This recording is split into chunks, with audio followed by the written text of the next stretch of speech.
Hey everybody, today we're talking about the first derivative test for absolute extrema. Up till now, we've only been able to find absolute extrema for functions whose domains were closed intervals. Here we're going to generalize that to more general intervals. We're going to be looking at an example. We'll come back around to the theory in a little bit. So suppose we have a cylindrical cola can that holds 355 cubic centimeters. What's the minimum amount of aluminum necessary? So it's important to realize here that the can could be as tall as we like if we make it very, very thin, and it could be as short as we like if we make it very, very wide. So our domain for the surface area function, when we write it in terms of radius or height, is not going to be a closed interval. So we're going to need a more general technique. As usual, we want to start by drawing a picture. And since we know we're going to be dealing with surface area and volume, let's label the radius and the height right away. Our next step is going to be to write an equation for the thing we want to optimize, the surface area. So we got to figure that out. The surface area for the top and bottom of the can is easy. Each one is a circle, so pi r squared. The side is a little bit more tricky.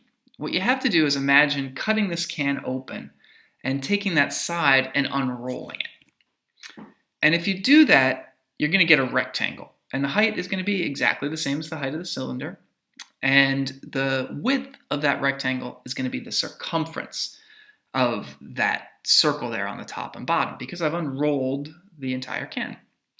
So overall, the surface area for the side is going to be 2 pi r times h. Combining the two tops and the bottom, the surface area for the can is going to be 2 pi r squared, that's the top and bottom, plus 2 pi r h, that's the side. Now, we need to get the thing that we want to optimize down to just have one variable in it. So I need another relationship between r and h. I'm told that the volume of the can is 355 milliliters, so that's going to be the relation. 355 equals the volume equals pi r squared h. That's the formula for the volume of a cylinder. My big idea now is to solve that second equation for h, substitute into the first equation, and then I'll have a formula for A that just uses r. So let's do it.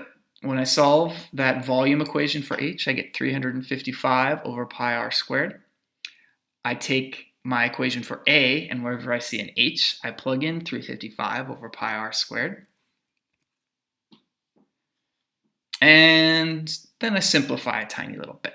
On the right-hand part of that first equation, A equals, I'm canceling a factor of r and I'm canceling a pi. Overall, I'm getting that the surface area is given by 2 pi r squared plus 710 over r, or r to the negative 1.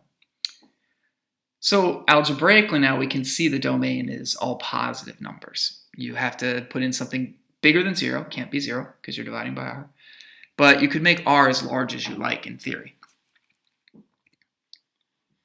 So we don't have a closed interval, we need a new technique. And the technique we're going to use is called the first derivative test for absolute extrema.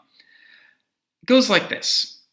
Suppose that you have a function that's defined on an interval. So from A to B and all points in between. Whether the endpoints are included or not doesn't matter. Now suppose that we only have one critical value.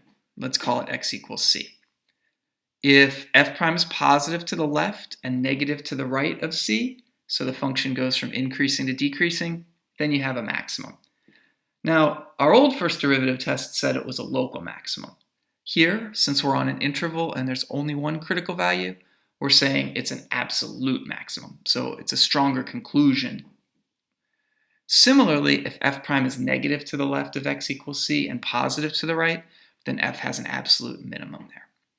I have to stress this only works if f is defined on an interval and if you have only one critical value, x equals c. So when we actually do the test, we're working in exactly the same way as we did just for the regular first derivative test for local extrema. We need to find critical values. We take the derivative, 4 pi r minus 710 r to the negative second. We notice that it's never going to not exist on that domain. So for critical values, we just need to set it equal to 0. Once I've set it equal to 0, I'll move that 710 r to the negative second over to the other side. Let's collect all the r's on one side, multiply both sides by r squared, and then let's divide both sides by 4 pi, so the r cubed is alone. Take the cube root, and we get r is about equal to 3.84. That's the only critical value that this function has on the domain from 0 to infinity. We can use the first derivative test for absolute extrema. We make a sign chart. Then we need to test a point on each of the intervals into a prime. First, I take a value between 0 and 3.84, like r equals 1. I plug it in, and I get a negative value. As usual, I don't care what the value is, I just care if it's positive or negative. Then I plug in something bigger than 3.84, like r equals 4. Now I get something positive. So to the left of 3.84, the derivative's negative, the function's decreasing. And to the right of 3.84, the derivative's positive, the function's increasing. So we have a minimum here.